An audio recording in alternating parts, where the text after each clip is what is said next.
معزز حاضرین، مجھے اس بات کی خوشی ہے اور میں اسے اللہ کی عنایت اور سرور عالم نور خدا حبیب کبریا نبی اکرم صلی اللہ علیہ وسلم کا بے پایاں کرم سمجھتا ہوں کہ ہر روز اہل محبت یہاں فراوانی یہ شوق کے تحت حاضر ہوتے ہیں، اور آپ سب حاضرین کی وجہ سے اللہ تعالیٰ میرے روحانی شوق میں اضافہ فرماتا ہے اور مجھے مزید نیکیوں کی لگن ہی نہیں بلکہ حرص پیدا ہوتا ہے، اور میں یہ سمجھتا ہوں کہ آپ سب لوگوں کا آنا یہ مجھے فائدہ پہنچا رہا ہے۔ اور میں چونکہ ایک وجد و حال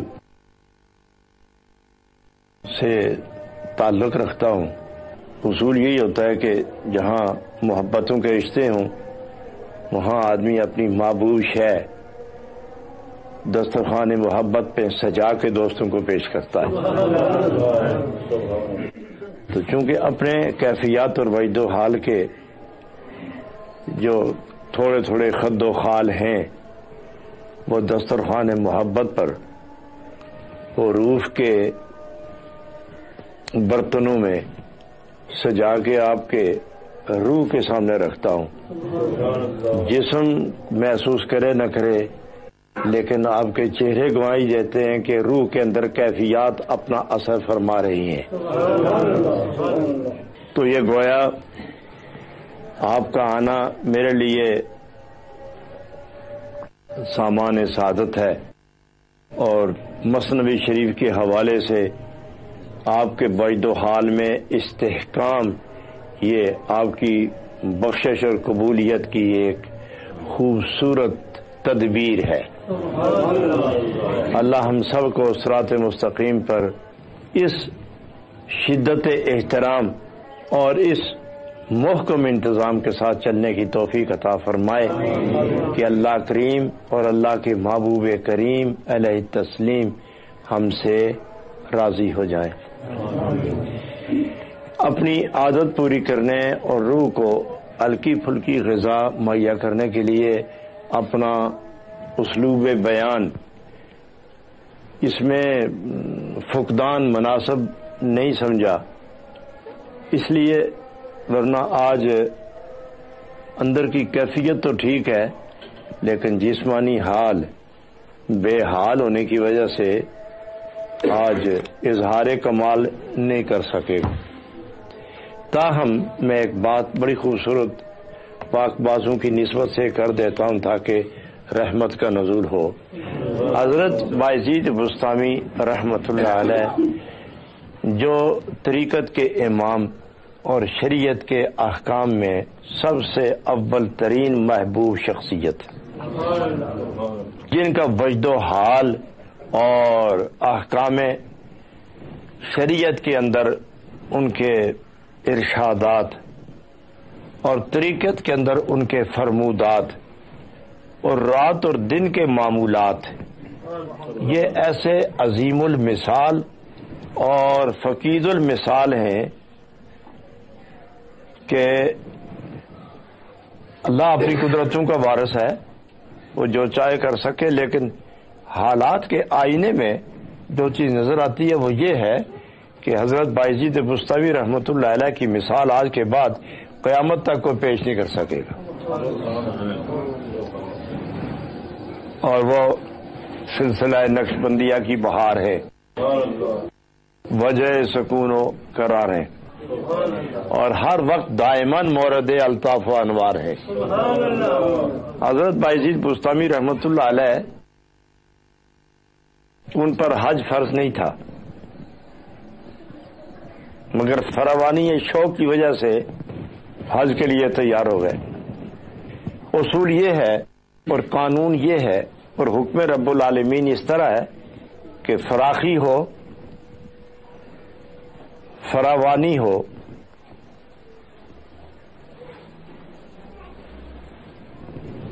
اور اخراجات کے سلسلے میں دقت نہ ہو تو پھر حج کے لیے حکم صادر ہوتا ہے. لیکن یہ یاد رکھیں کہ جنون، شوق، غلبہ ذوق اور محبوب کے دیدار کی چاہت یہ قانون کی پابند نہیں ہوتی. قانون کے تقاضے کچھ اور ہیں مگر شوق و وجدان کے تقاضے کچھ مختلف ہیں. حج فرض نہیں، کیوں؟ دولت نہیں، مگر روانہ ہو گئے، کیوں؟ حج تو عوام جو صاحب حال نہیں، ان کے پاس مال ہو تو حج فرض ہے، مگر جو صاحب حال ہیں انہیں مال کی کیا محتاجی ہے، انہیں دیدار یار مطلوب ہے، کچھ ہو نہ ہو وہ ہیں تو سب کچھ ہے. کمی کیا ہے؟ چلو چلتے چلتے چلتے راستے میں انہیں پتہ چلا کہ یہاں ایک ولی اللہ قیام فرما ہے، تو انہوں نے کہا کہ ان کو مل کے چلتے ہیں. تو سیدھے عزیز بستامی رحمۃ اللہ علیہ سیدھے اس ولی اللہ کے پاس پہنچے. علیق سلیق کے بعد،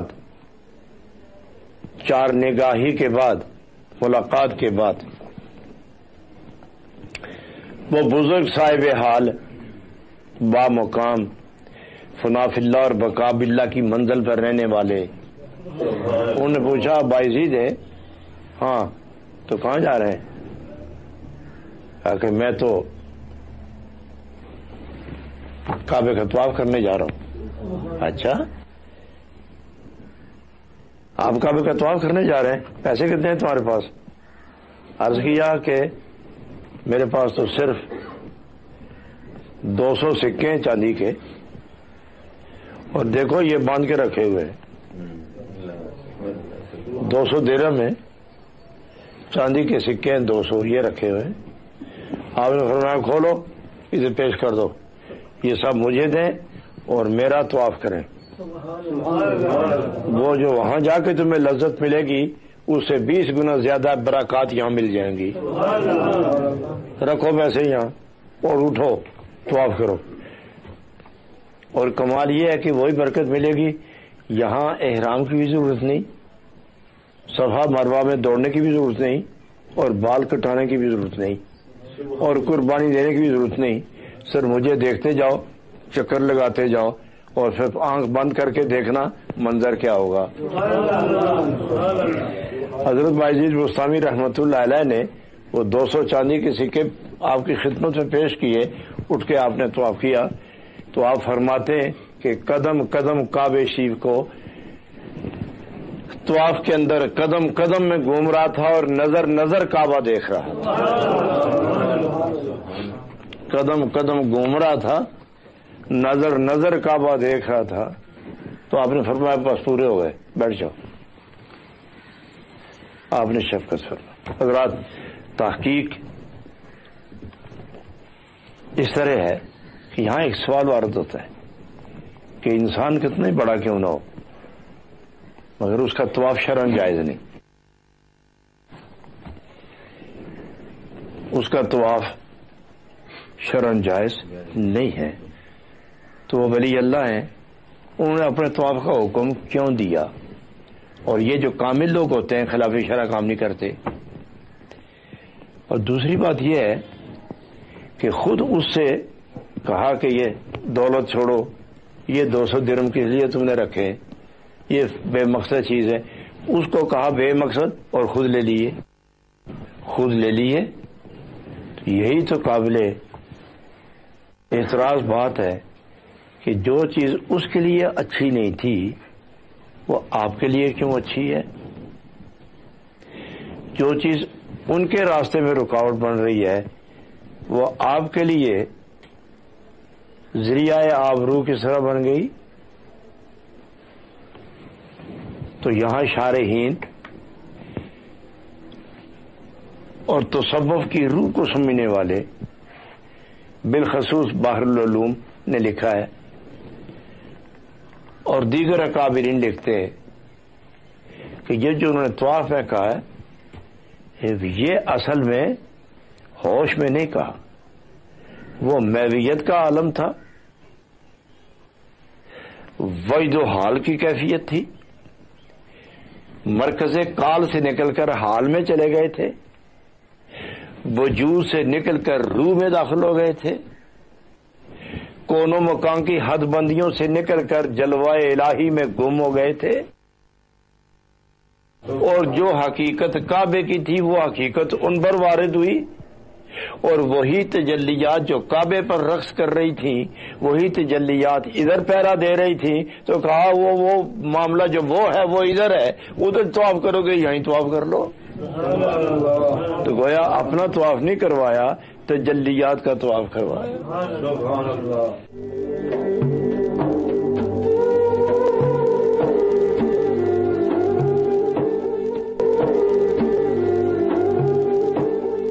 اور دوسری بات یہ ہے کہ حضرت بایزید بسطامی پر حج فرض نہیں تھا، یہ حج نفلی تھا، اور نفلی جو بھی جتنے فعل ہوتے ہیں ان کا ثواب لازمی ہے، اور لازمی اس کو کہتے ہیں جو صرف اپنی ذات تک محدود ہو، اس کو لازمی کہتے ہیں۔ اور دوسرا ثواب متعدی ہے جو اپنی ذات سے نکل کر کائنات میں پھیل جائے، وہ فیض متعدی ہوتا ہے، اور جو اپنی ذات تک محدود رہ جائے یہ ثواب لازمی۔ تو آپ نے فرمایا کہ یہ جو 200 درہم لے کے جاؤ گے تو یہ لازمی ثواب تیری ذات تک رہے گا، یہاں رکھو تاکہ ثواب متعدی ہو جائے، ظاہری طور پر بھی تمہیں ثواب زیادہ ملے اور باطنی طور پر بھی تم پر کرم کا اظہار آنن فانن ہو اور کثیر ہو۔ یہاں وہ ارشاد فرماتے، وہ شیخ بایزید بسطامی کو فرماتے، گفت توفے کن بگردم ہفت بار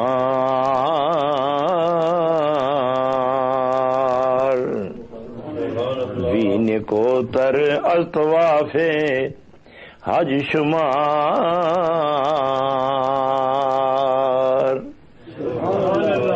میرے ارد گرد اس نیت سے طواف کرو کہ حج سے زیادہ ثواب اور برکت ہوگی۔ عمرہ کر دی عمر باقی یافتی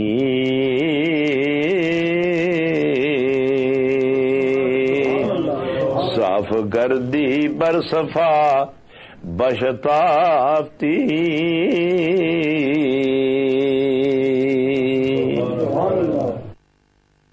ایک حج ہوتا ہے ایک عمرہ، حج کے دنوں میں اس کے احکام پورے کرنے کا نام حج ہے، اور اس کے علاوہ کعبہ شریف کی زیارت اصولوں کے مطابق یہ عمرہ کہلاتی ہے۔ تو آپ فرماتے ہیں عمرہ کر دی عمر باقی یافتی، تم نے عمرہ تو کر لیا ہے نا، عمر باقی یافتی، اس عمرے کے ذریعے تو نے ایسی عمر پائی ہے کہ جس کا تعلق موت سے علیحدہ ہے، یہ ہمیشہ رہنے والی عمر مل گئی، تم ہمیشہ رہنے والی عمر تجھے مل گئی۔ صاف گردی برصفا بشتافتی، تیرا جسم پاک ہو گیا، تیری روح پاک ہو گئی، تیرا خیال پاک ہو گیا، تیرا حال چال کال مکال پاک ہو گئے، تیری دنیا اور معال پاک ہو گئے، تو ایسا پاک ہو گیا کہ مقام صفا اور مروہ پر جا کے جو تجھے پاکیزگی ملنی تھی وہ تجھے یہیں مل گئی ہے۔ حق حق کے جانت دیداست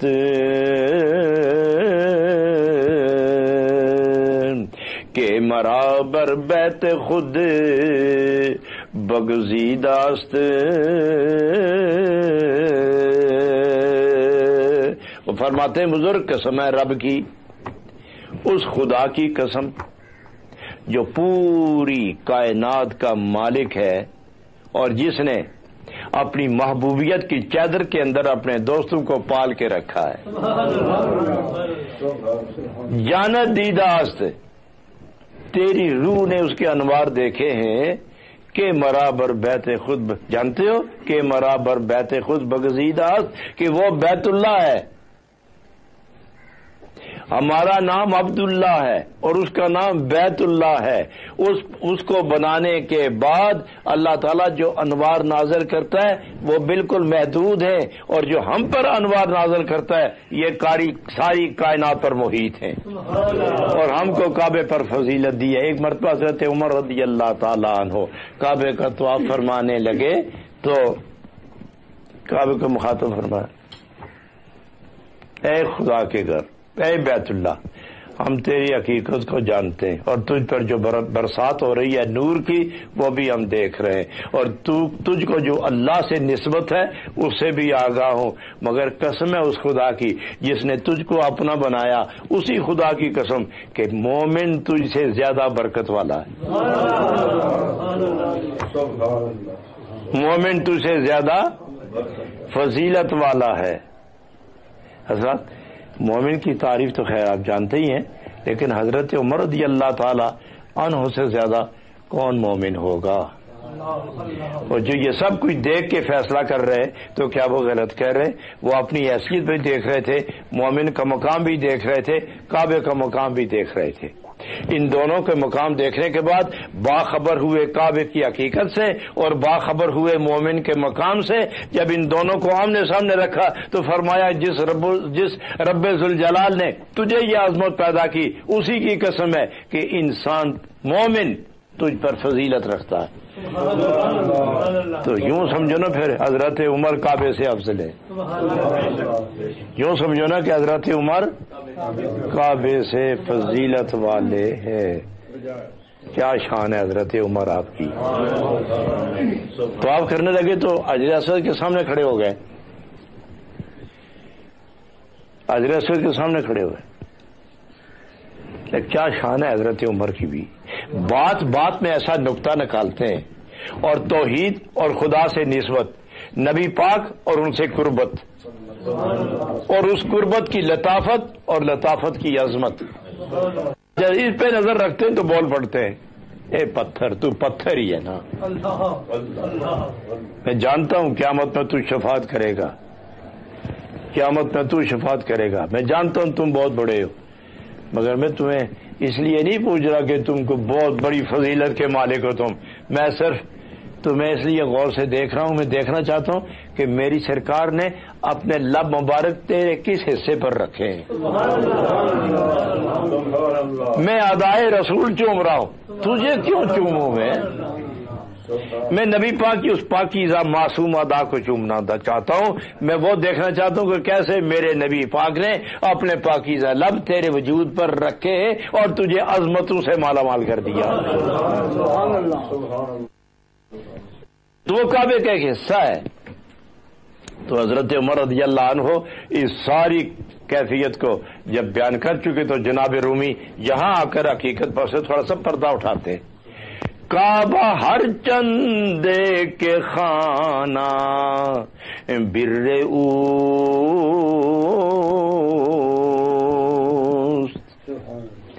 کعبہ ہر چندے کے خانہ بر اوست،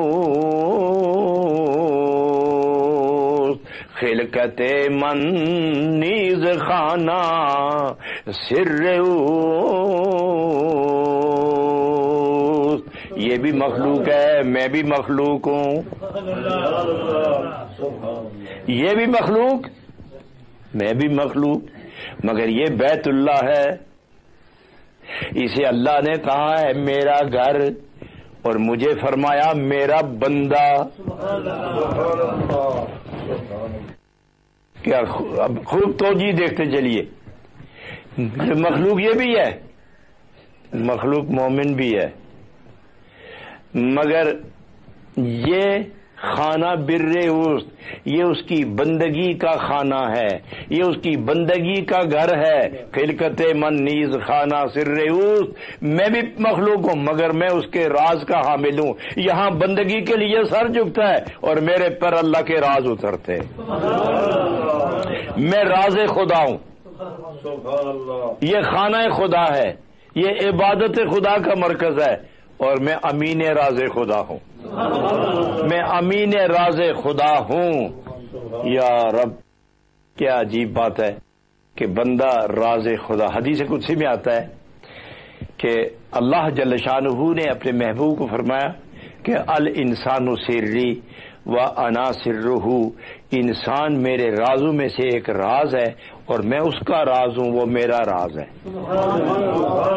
وہ میرا راز ہے، میں اس کا راز ہوں۔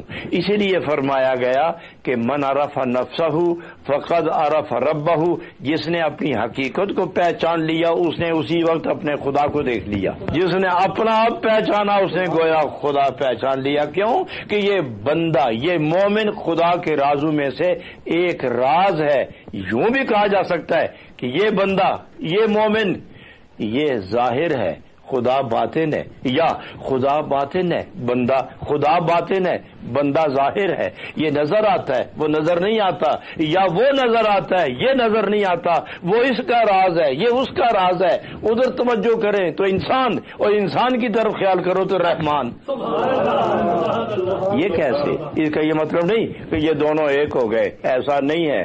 دیکھا آپ نے دریا میں جب لہریں آتی ہیں، موجیں اٹھتی ہیں دریا میں، تو یہ کہتے ہیں کہ یہ موج دریا ہے۔ آج تک موج کو کسی نے دریا نہیں کہا۔ دریا موج نہیں، موج دریا نہیں، لہر دریا نہیں، اور دریا لہر نہیں ہے۔ لیکن لہر اور دریا، موج اور دریا دونوں ملے ہوئے ہیں، جدا نہیں ہیں۔ وہ اور ہے، یہ اور ہے اسی کا پرتو، ذل اسی کا، کرم اسی کا ہے، مگر وہ موج ہے، یہ دریا ہے۔ یہ بندہ وہی ہے، وہ یہ ہے، مگر کیسے کہ یہ اس کا فیض و ذل اور اس کے رازوں میں سے ایک راز ہے، خدا نہیں ہے، اور خدا سے جدا بھی نہیں ہے۔ خدا نہیں ہے، خدا سے جدا بھی نہیں ہے۔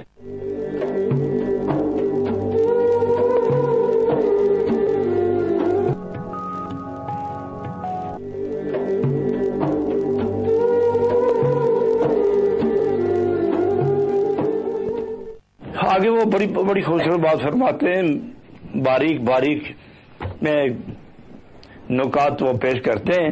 تاب کرتا خانہ را در وین رفت،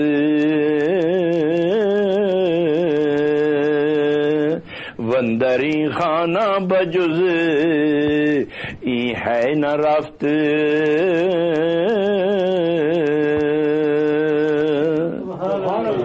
بکر دا خانہ رات در وین رفت۔ معلوم تو ہے نا کہ یہ خانہ کعبہ اسی کا گھر ہے نا، تو گھر مالک سے کبھی جدا ہوا اور مالک گھر میں ہی رہتا ہے۔ یہ کیسا گھر ہے کہ اس گھر میں کبھی وہ آیا ہی نہیں؟ بات نہیں سمجھے، میں باریک نقطے کی طرف لے جا رہا ہوں آپ کو۔ ہر آدمی یا ہر مالک اپنے گھر کا مالک، وہ گھر کے اندر جاتا ہے۔ یہ گھر خدا کا ہے، اسے کائنات بیت اللہ کہتی ہے، اسے عرش فرشی خدا کا گھر کہتے ہیں، اسے ملک فلک وحوش طیور خدا کا گھر کہتے ہیں۔ اور عجیب بات ہے کہ مالک بھی خدا ہے، گھر بھی اسی کا ہے، مگر وہ اس گھر میں آیا نہیں۔ وہ مومن تو ایسا ہے کہ تیرا دل خدا کا گھر بن گیا، وہ یہاں آتا ہے، کعبے میں نہیں جاتا۔ وہ یہاں آتا ہے، کعبے میں نہیں جاتا۔ حدیث قدسی میں آتا ہے کہ اللہ جل شانہ نے اپنے محبوب صلی اللہ علیہ وسلم کو ارشاد فرمایا، میرے محبوب زمین آسمان کتنے وسیع ہیں، اور یہ 7 زمین 7 آسمان عرش کے سین میں رکھ دو تو گم ہو جائیں۔ یوں ہی لوح و قلم، سدرۃ المنتہی، بیت المعمور، جنت، سب وسعت در وسعت زمین و آسمان کتنے وسیع ہیں، ان کی وسعت اور پہنائی کا اندازہ کیا کرو گے تم؟ اے انسانوں، آپ کیا اندازہ کر سکیں گے؟ یہ میرے جلوے، یہ ساری کائنات، ان کے اندر اتنی طاقت اور گنجائش نہیں کہ وہ میرے جلووں کو سنبھال سکیں۔ ہاں، اگر میں کہیں مل سکتا ہوں یا نظر آ سکتا ہوں